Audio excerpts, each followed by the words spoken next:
Eligible calculator open చేయండి మా బాలాజీ కాదు, ముందు వీళ్ళకి ఏమైనా హౌస్ ఉన్నాయో లేవో చెప్తారు కదా, ఏమైనా ప్రాపర్టీస్ ఉన్నాయా లేదా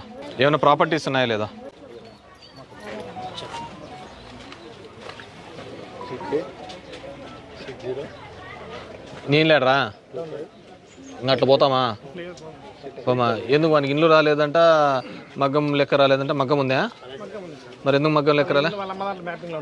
వాళ్ళ అమ్మకి వస్తుందా? అమ్మఒడి పడలేదంటే మళ్ళీ తీసుకుని పోయి అంత కొలతలు ఇప్పించి అన్ని రెడీ చేసినాం. అమ్మఒడి మళ్ళీ మగ్గం బిల్లు కడితే మీకేం చూపిదు అన్నారు. మళ్ళీ మగ్గం బిల్లు కూడా పెండింగ్ చూపిస్తాను. 3 ఏళ్ళు లేదు మగ్గం బిల్లుది 3 ఏళ్ళు పడి ఈ సంవత్సరం పర్లేదు. ఇప్పుడు అవన్నీ నాప్కిన్